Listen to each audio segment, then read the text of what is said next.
한국 수급이 아주 나빠졌어요. 자, 근데 수급이 갑자기 수급이 나빠졌다고 하는데 나빠졌어요. 진짜 나빠진 겁니까? 어떻게 보십니까 오늘? 사실 외국인 기관 다 팔긴 했던데. 일단 그러니까. 하루인데 네. 하루아침에 나빠졌어요. 하루아침에 하루아침에? 나빠졌죠. 지금 제가 계속 그 선물 이게 가는 장은 예. 선물 옵션 베이시스가 선물 베이시스가 대략 한 1점 몇 포인트, 1.5. 그렇죠, 이번에 그렇죠. 딱 그랬잖아요. 한 네. 1.8포인트까지 벌어지고 그래서 이러면 좀 편안하게 봐도 돼. 뭐 그렇죠. 이런 분위기였는데 오늘 딱 붙어버렸습니다. 그렇습니다. 예. 막판에 근데 그러니까 선물은 거의 그냥 관망세예요. 쉽게 말씀드리면 관망세인데 주식 딜링이 일단 장중에는 순매수로 돌았었습니다 한번. 돌았다가 다시 뭘 보더니 팔더라고요. 네. 그 뭘 본 게 뭘까가 이제 중요한 거거든요. 그러니까 아시아 시장 전반적인 동향이었겠죠. 네. 뭐 대표적으로 홍콩이 확 꺾이고 그리고 지금 시장에서 모르겠습니다. 그렇게 큰 의미를 둬야 되나 말아야 되나 고민을 하고 있는 게 전 네. 개인적으로 인도 증시 같거든요. 네. 네, 인도 쪽이 플레이가 이제 과격하게 좀 바뀌었어요. 네. 그러니까 지금 그 아다니 그룹에 대한 공매도 뭐 네. 그런 얘기이시죠 지금. 처음에 시장은 공매도였습니다. 네. 근데 이게 항상 그렇잖아요. 신흥국에 대해서 바라볼 때, 또 잘할 때는 그렇다 그냥 봐주다가 뭐 하나 또 약간 터지기 시작하고 확산되기 시작하게 되면 얘네들이 그래? 그러면서 이제 동반적, 그러니까 시총이 3위, 2위 여기서 왔다 갔다 하는 회사지 않습니까? 그렇죠. 예, 거기에 이제 쭉 빠지다 보니까 동반적으로 다 이게 매도가 나오기 시작하더라고 인도 쪽이. 그러면 인도는 그러다 보니까 이게 원래 중국에서도 중국도 영향을 받더라고요. 지난주 금요일에 보니까 버티던 게 영향을 받더라고요. 그래서 이게 약간 그러면서 환율 전반적으로 이 관점도 나오게 되면 이거 조금 좀 영향은 받겠구나. 난 심정이 이제 신흥국 전체에 대한 이제 뷰가 약간씩 조금 달라지다 보니까. 그러니까 대표님은 그러면 네. 인도에서 시작된 신흥국 시장에 대한 약간 의구심 이걸로 지금 오늘 외국인의 매도세를 좀 보시는 건가요? 지난주부터 약간 그런 느낌이 들었는데 이게 그냥 아무 탈 없이 넘어가면 모를까 싶었는데 지난주 한 중반부터는 인도 전반적으로 인덱스로 팔더라고요. 근데 그나마 좀 다른 게 네. 인도는 작년도에 가장 뛰어난 시장이었잖아요. 그럼 이제 그게 교체가 한번 돼야 될 것 같거든요. 네, 그러니까 네. 이쪽 팔고 그러면 다시 중국으로 넘어오는 요 과정들이 나와야 되는데 오늘 안 나왔습니다. 네네. 아니 근데 만약에 인도만의 이슈라고 한다면 사실 신흥국에 대한 비중을 그러니까 인도만의 이슈라고 하면은 줄일 필요가 없다면 오히려 인도를 팔고 신흥국 내에서 인도 아닌 다른 거를 사는 그렇죠. 게 정상이거든요. 네. 근데 만약에 인도에 대해서 안 좋게 보는 시각을 다 확산해서 아시아 신흥국을 다 판다? 이거는 제가 봤을 때는 좀 너무 과하게 보시는 거 아닌가요? 아니 과한 게 아니라 타이밍적으로 접근하는 것 같아요. 일단 빼고 보자. 일단 빼고 보자. 그리고 거기다가 이제 달러 인덱스가 일단 급등했지 않습니까? 네. 그런 상황 쪽에서 뭐 지금 당장 안 해도 좀 기다려봐야 되는 거 아니야? 라는 쪽에 타임 조절이 좀 나오는 것 같고요. 요거 시간 좀 봐서. 저는 사실 조금만 오늘 제가 말씀이 많아서 죄송한데 아유, 예. 그러니까 결국은 이제 지난주에 발표된 미국 고용 지표가 다시 의문보호를 던진 거란 말이에요, 지금. 네. 왜냐면 그 전날 있었던 파월은 디스인플레이션 13번 얘기하면서 예. 되게 도비시하게 뭐 시장이 뭐 앞서서 우리보다 물가가 더 빨리 떨어지는 걸로 생각하나 보지 이러면서 오히려 주가 올라오는 것도 그냥 그렇게 대수롭지 않게 생각했고 금리 인상 중단 뭐 거의 목전에 온 것처럼 얘기했다가 금요일날 고용지표 너무 좋으니까 다들 이제 이거 뭐지 이렇게 한 것 같은데 결국 핵심은 저는 물가라고 보거든요. 그렇죠. 다음 주 화요일날 미국의 물가 지표가 나옵니다. 네. 그렇죠. 만약에 미국의 물가 지표가 다시 재반등을 한다라고 하면 사실은 오늘의 하락이 오늘에 그치지 않고 뭐 계속 이어질 수 있겠죠. 근데 다음 주 그렇지. 미국 물가 지표가 계속 하락세에 나와. 우리 박 박사님 말씀처럼 5%대 나오면 그냥 시장은 그냥 슈팅할 수도 있죠. 다시. 그럴 수 있죠. 네. 근데 이제 제가 5%대라고 너무 세게 얘기했나? 네. 6.5가 전달이었는데 다 이거 기록 남아 있어요. 남았어? 쇼츠화되고 있습니다. 지금 제작 중입니다. 네. 많이 빠지면 5%대, 6% 초반 정도로. 어쨌든 중요한 건 하락 추세가 이어진다는 게 중요하거든요. 그래서 그게 확인이 되면 지난주 말에 발표했던 고용지표에 대한 긍정적인 부분을 다시 보기 시작할 거다. 아 그럼요. 이게 고용이 아무리 우려해도 인플레이션은 떨어지면 아니 사실 그렇죠. 아니 인플레이션 떨어지는데 금리를 올릴 이유가 뭐가 있어요? 고용이 그냥 뭐 2배가 늘어났다고 3배가 늘어났다고 해도. 네. 알겠습니다. 근데 예전에 이제 박사님 유튜브를 제가 한번 봤었는데요. 네. 물가 관련된 이야기를 좀 해주셨을 때 네. 제가 저번에도 한번 여쭤보려고 했는데 시간이 없어서 못 여쭤봤는데 앞으로 이제 물가가 전 월 대비 0.4%씩 네. 오른다라는 가정을 했을 때 조금 네. 좀 공격적인 과정이잖아요. 그러니까 충분히 네. 보수적인 가정이잖아요. 네. 그렇게 했을 때도 CPI가 YOY로 전년 대비로 네. 2%대까지 떨어진다. 네. 그 이후의 상승은 뭐 그 이유지만 네. 그럼 2%대까지 떨어지는 것만으로도 충분히 시장이 물가가 이제 완화돼서 네. 이제 연내 금리 인하를 충분히 기대할 수 있을까요? 그 제가 그 정확하게 말씀을 드리면 네. 그 제가 예상하는 물가 예측 모델에 따르면 6월 달에 물가 상승률이 YOY 기준으로 2%대에 진입할 수도 있겠다. 그런데 예, 그러니까 제 전망치로는 근데 그 전망치의 가정은 매달 0.4% 전월비로 올라가는 게 아니고 과거에 한 20년 동안 매월 물가의 전월비 상승률이 있을 거 아니에요. 그렇죠. 왜냐하면 미국도 아무리 계절 효과를 뺀다 하더라도 거기도 봄, 여름, 가을, 겨울이 있으니까 뭐 예를 들면 학기 초 뭐 내지는 뭐 크리스마스 이럴 때 되면 특정 월에는 전월비 물가 상승이 좀 높을 때가 있고 특정 월에는 낮을 때가 있어요. 그럼 이제 얘가 20년짜리 평균을 내면 매년 미국은 1월 달 전월비 평균이 뭐 한 예를 들면 0.1이더라. 2월은 0.3이더라. 3월은 오히려 마이너스 0.1이더라. 이런 어떤 그 패턴이 있을 거 아니에요. 이제 그런 것들을 쭉 연장시켜서 전망을 해보면 과거의 물가 추세로 돌아갔었을 때 많이 빠지면 6월 달에 물가 지표가 2%대까지도 진입할 수 있겠다. 이제 이렇게 말씀드렸던 거고 전월비 0.4%씩 올라간다고 하면 YOY 물가는 떨어지긴 하는데 2%대까지는 못 가고요. 한 4%대 초반까지는 가요. 근데 어쨌든 지금 6.5니까 아직도 상반기 말까지는 물가가 떨어지는 그런 방향성에는 큰 차이가 없을 거다. 이제 이 말씀을 좀 드렸던 거고 다음 주에 화요일 날이니까 저희가 한 번 또 방송이 있으니까 그때 조금 더 말씀을 드리고 그 전에 제 유튜브에 먼저 올릴 거니까 야, 여기서 제 또 유튜브를 깨알을 먼저 와서 아, 보시면 다음 주 화요일 날 또 이렇게 패널로 참석하신다고? 아니. 저희가 다음 주 월요일 날 또 방송하니까 네네네. 화요일 날 물가 얘기를 하겠고 네. 제가 일요일 날 제 채널에 제가 먼저 올리니까 두 번 광고하시네요. 예, 죄송합니다. 괜히 본의 아니게. 자, 어쨌든 자, 국내 시장 이제 얘기하려다 말았는데 자, 오늘 어쨌든 간에 시장은 조금 기스가 난 것 같은 좀 느낌도 들기는 든단 말이에요. 특히나 이제 오늘 반도체 쪽하고 성장주 많이 하락했는데 네. 어떻게 평가하시나요? 일단 최근까지 굉장히 대두가 됐었던 금리를 연내 인하를 할 거다. 이 기대감이 조금 기스가 나기 시작했다라고 정도 볼 수 있을 것 같고요. 이게 계속 꺾여갈지는 잘 모르겠습니다. 그럴 만한 충분한 이제 근거가 확보되려면 물가 지수가 아무래도 꺾여야 되겠죠. 근데 그 확인까지는 조금 시간이 필요할 것 같고요. 오늘 특히나 이제 반도체 중에서도 삼성전자랑 하이닉스 대형주들이 좀 제일 많이 빠졌습니다. 3%대 굉장히 많이 빠졌고 성장주 중에서는 그동안 좀 테마성으로도 많이 올랐던 뭐 챗 GPT 관련주나 AI 관련주들 그리고 뭐 증권 관련해서 토큰 증권 관련한 이슈로 좀 올랐던 기업들 그리고 게임주 바이오 업체들 인터넷 플랫폼 업체들 이렇게 좀 많이 오늘 하락하는 모습을 보였습니다. 그리고 이제 FOMC에서 이제 페드와치 기준으로 3월 FOMC에서 25bp 인상할 확률은 거의 아까 장 끝날 때쯤에는 97%였는데 지금 뭐 거의 99% 이상 올라갔더라고요. 그리고 5월 달에 추가로 또 25bp 올려서 최종 금리 상단이 5.25가 될 확률은 또 이것도 더 올라왔습니다. 그렇죠. 33%에서 이 고용지표 발표한 이후에 지금 기준으로는 한 67.5%까지 오르겠죠. 굉장히 많이 올라왔습니다. 네. 네, 그래서 이것들을 반영을 해서 이제 그동안 많이 올랐던 반도체 그리고 성장주들 오늘 좀 조정을 받았던 모습을 좀 보였습니다. 네.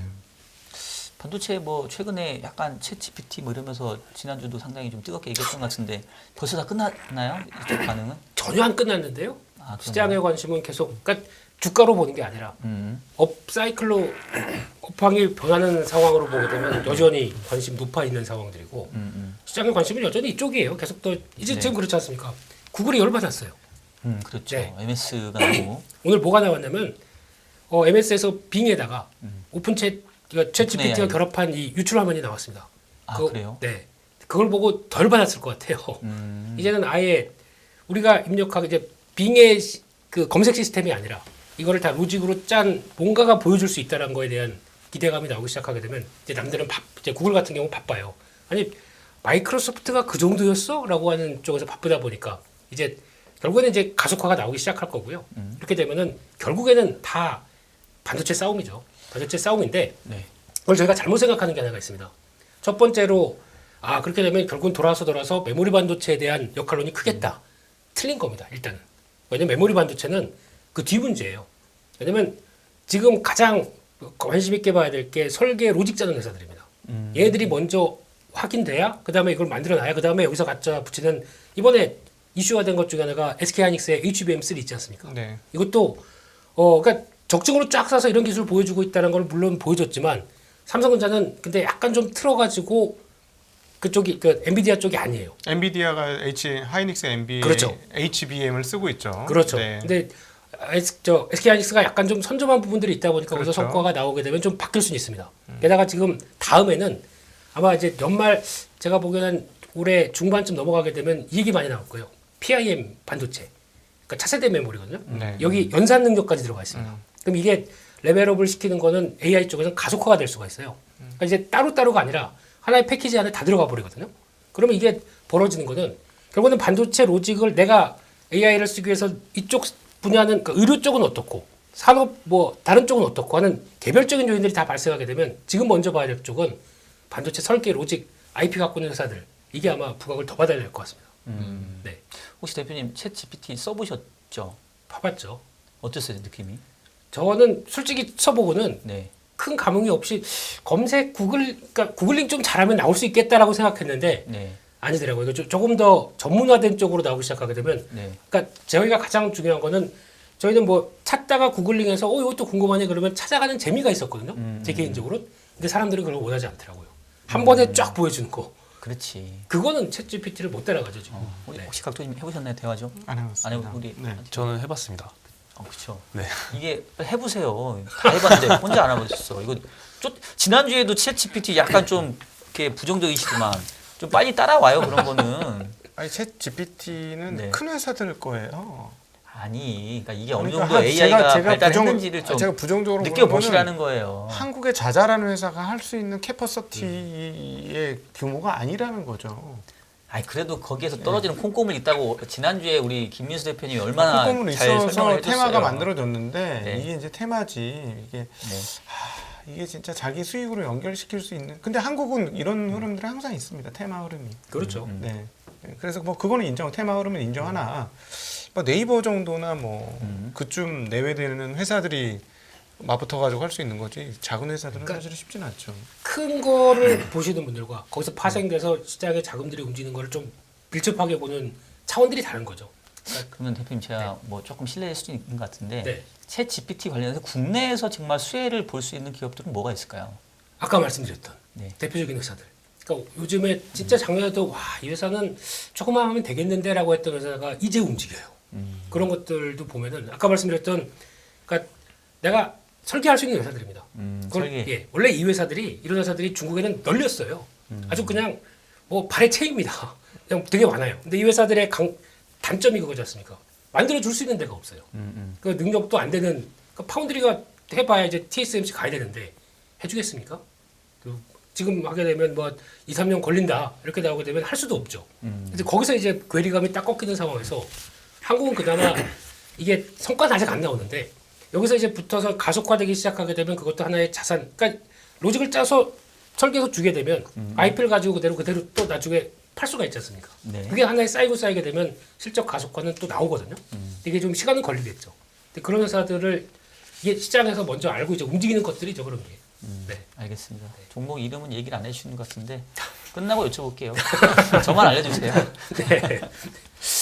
네, 그리고 오늘 사실 눈에 띄는 게 시장 이렇게 분위기 안 좋았는데, 야, 에코프로비엠, 뭐 2차 전지 관련돼서는 오늘 뭐 되게 좀 모멘텀이 좋았던 것 같은데. 2차 전지는 지난주까지 올랐던 이유하고 좀 비슷하게 계속 모멘텀을 받아가는 것 같은데요. 네. 실적 이슈인 것 같습니다. 지난번에 이 4분기 실적은 이렇게 생각보다 높지는 않았는데 23년도 실적에 대한 굉장한 기대감을 많이 불어넣어주고 있거든요.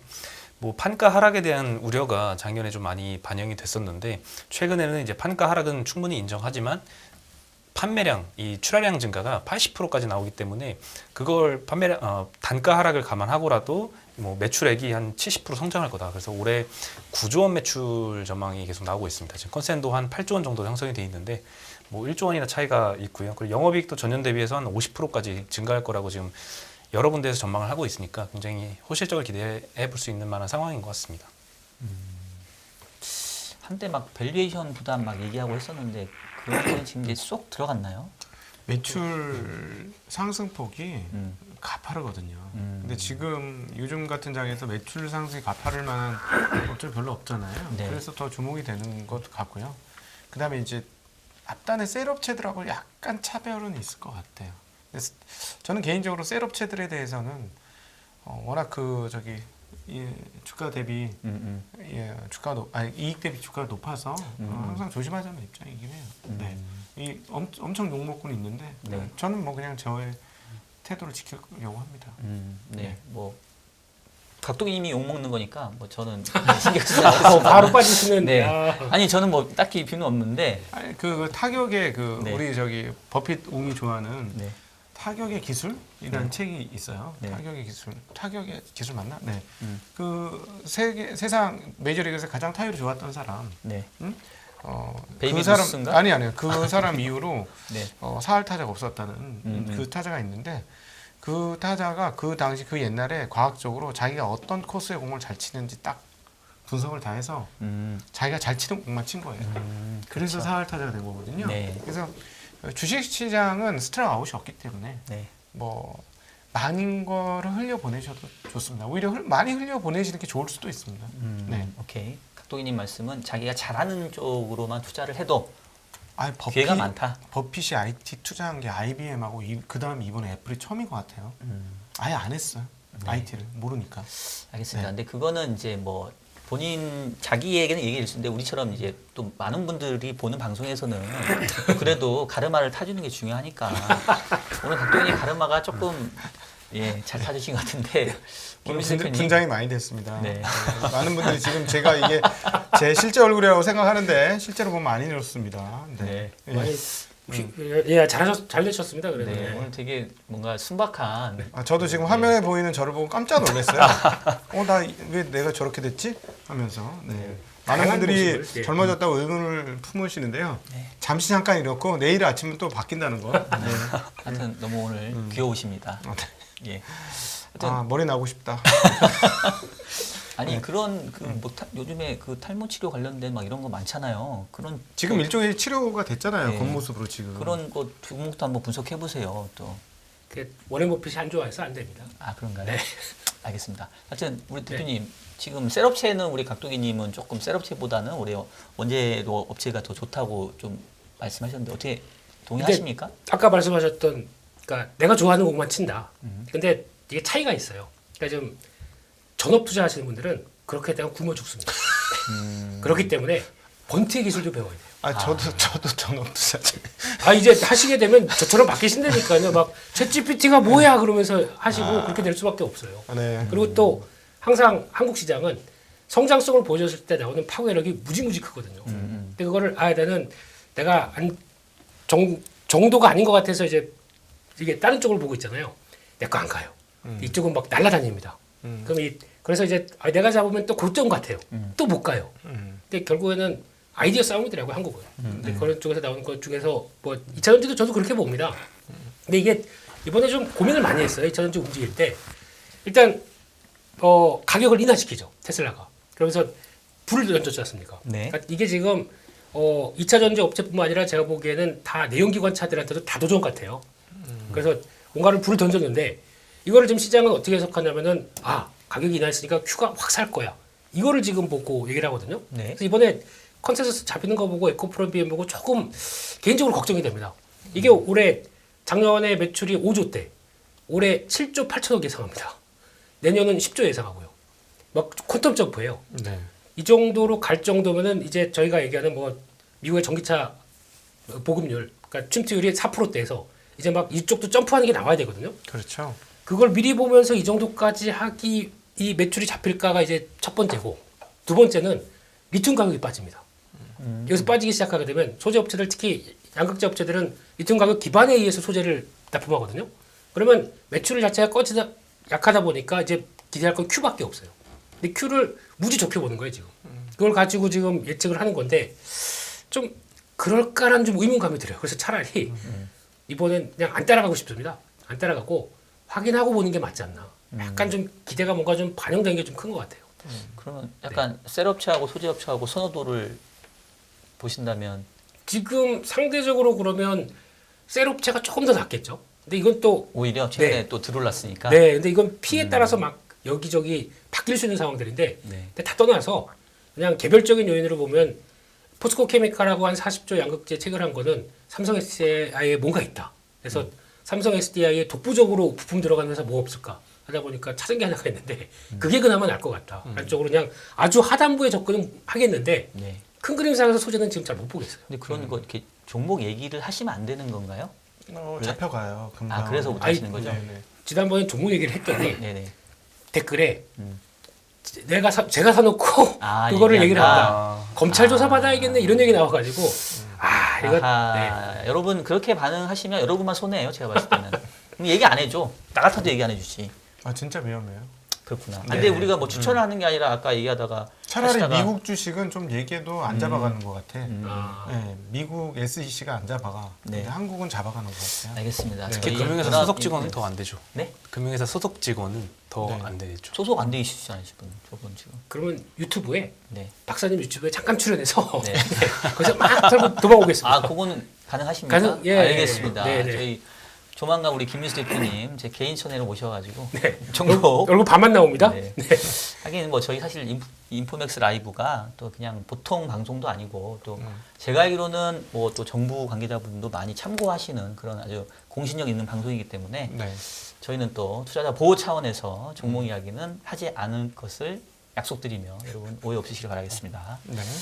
자, 아까 테슬라 잠깐 얘기하셨는데 원래 이제 가격 인하한다고 했다가 다시 가격을 또 인상한다고 얘기가 나오는 것 같은데. 네, 지난주에 IRA 개정 사항에서 모델 Y를 세제 혜택으로 포함하기로 했습니다. 기존에 굉장히 많이 가격 인하를 했고 이번에 개정이 되면서 갑자기 $2,000 다시 인상을 한 건데요. 그래서 오늘 다올투자증권 리포트를 보니까 모델 Y 롱레인지 실구매 가격이 가격 상향 이전에는 45,490불 정도다. 그래서 경쟁이 격화될 우려 그리고 완성차 업체들 치킨 게임 시작하는 거 아닌가 이런 우려가 좀 커졌었는데 이번에 인상을 하면서 그러한 우려들이 조금 완화가 됐다라고 분석을 하고 있습니다. 그리고 현대기아차 같은 경우에는 1월달 판매량 데이터가 나왔는데요. 미국에서 굉장히 잘 팔리는 것 같습니다. 일단 전체 글로벌 판매량은 도매 판매량 기준으로 현대차가 8% 늘어났고요. 전년 대비 기아가 9% 늘어났습니다. 근데 북미 시장을 보면은 각각 29%, 43%씩 늘어나면서 굉장히 선전을 하고 있고요. 그리고 이제 여러 군데에서 인센티브 비용이 하락한다라고 이야기를 많이 하고 있는데 그 어떤 자료에서 제가 보니까 현대차하고 기아가 인센티브 비용이 1월 달에 전월 대비 각각 마이너스 17%, 마이너스 5%씩 굉장히 많이 떨어지는 데이터를 제가 봤거든요. 그래서 이 숫자가 뭐 정확한지는 모르겠지만 인센티브 비용이 많이 하락을 하는 걸로 봐서 글로벌리 이 상대적인 이 브랜드 가치가 굉장히 북미 시장에서는 주목을 많이 받고 있는 게 긍정적으로 보입니다. 왜냐하면 현대기아차한테 가장 매출 비중이 큰 시장이기도 하고요. 네, 그리고 이제 조금 우려가 되는 점은 작년 4분기 실적이 얼마 전에 나왔었잖아요. 굉장히 잘 나왔는데 그 중에 대부분을 좀 차지했던 게 환율 효과이거든요. 근데 이번에는 좀 환율이 꺾이는 모습을 좀 보이고 있어서 1분기에 환율이 이제 최근엔 좀 올라왔지만 다시 이렇게 떨어지는 모습으로 가면은 4분기에 있었던 그런 환율 효과가 좀 반작용으로 작용을 할 수 있다라고 좀 리스크는 좀 고려할 필요가 있을 것 같습니다. 네. 테슬라 네, 어떻게 테슬라. 또 직접 이용하시는 입장에서 어떻게 보십니까? 테슬라 지난번에 저 여기 나와서 욕 먹으면서 저기 적정 가격 분석해 드렸잖아요. 그랬죠. 그때 얼마 얘기하셨죠? $110 때면은 적정 가격이다. 지금 170 넘지 않았나요? 이 190을 향해 가고 있죠. 예, 그러면 너무 네. 또 비싸진 거 아닙니까?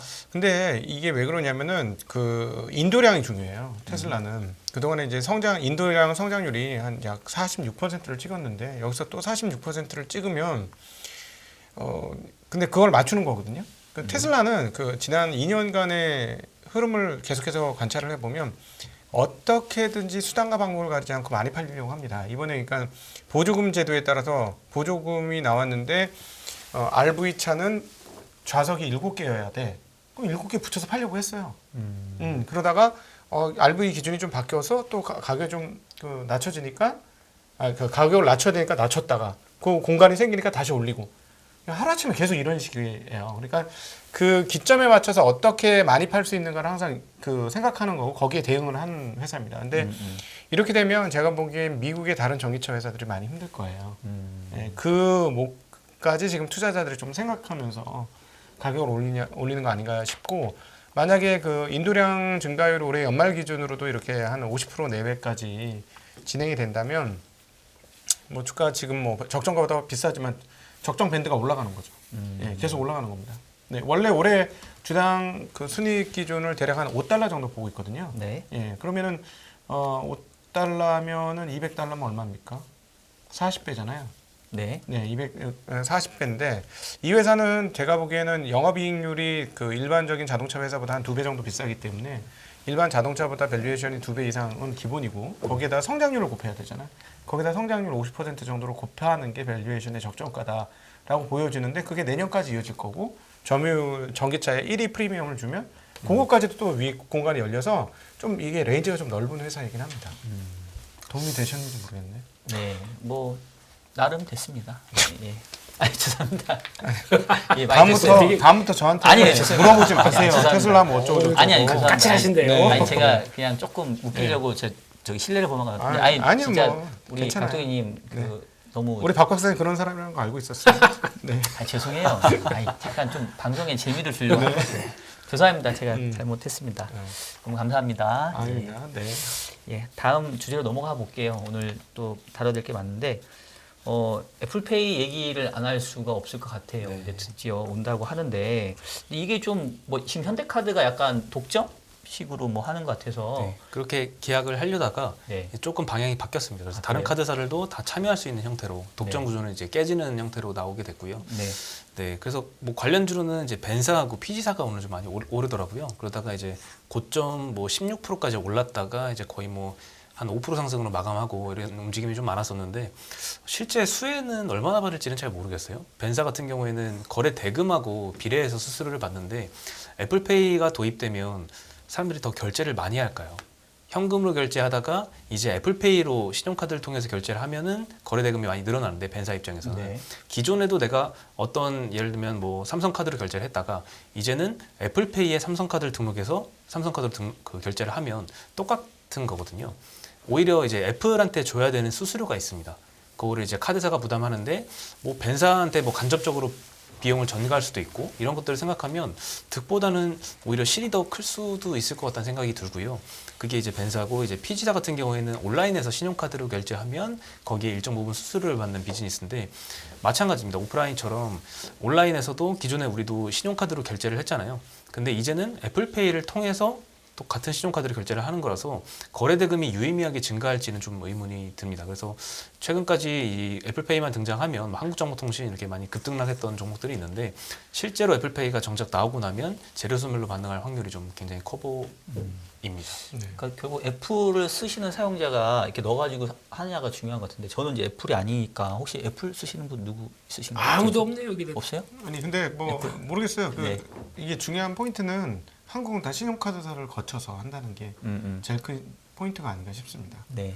그 알리페이는 신용카드사 없잖아요 중간에. 그쪽 거의 직접 그거죠. 네, 아마 미국의 애플페이도 중간에 신용카드사 있는지 잘 모르겠는데. 있습니다. 있는 게 있고 없는 게 있더라고요. 네, 그러니까 우리나라는 신용카드사가 꽉 잡고 있어서 네. 정해진 음. 시장이에요. 박동님 혹시 아이폰 쓰시지 않으세요? 아니 그러니까는 뭐 쓰시죠? 네네네. 네, 말씀을 그걸 안 왜? 하세요. 네. 아니 근데 이게 중요 포인트가 좀 잘못됐어요. 그래요? 그러니까 이게 보면은 저희가 애플페이 나오면 애플페이를 다 쓸 걸로 예상하는데 네. 이게 그게 문제가 아니라 보급이 돼야죠. 이게 좀 달라요. 애플 삼성 NFC랑 네. 애플 NFC랑 달라요. 그러니까 따로 단말기가 또 따로 있어야 있어야 된다고 된다. 하잖아요, 그죠? 그러니까 그것 때문에 현대카드가 다 독점적으로 해서 다 할래라고 하는데 그것도 독점이면 뭐 안 되잖아. 그래서 그것 때문에 줄다리기 하다가 이번에 포기해서 딴 데 다 해라. 차라리 정부가 해줄게 라고 했습니다. 그게 금액이 매년 100억입니다. 근데 지금까지 단말기 갖고 있는 그 가맹점들 쭉 차지하게 되면 그거 다 깔 동안 보면은 그러면 이게 이 그 포스가 15만 원에서 한 20만 원 된대요. 나누기 하게 되면 1년에 5만 대밖에 설치가 안 됩니다. 그러면 5만 대, 그러니까 지금 현재 한 25만 대, 29만 대 정도라고 하더라고요. 그러면 앞으로 5, 6년 걸려야 됩니다.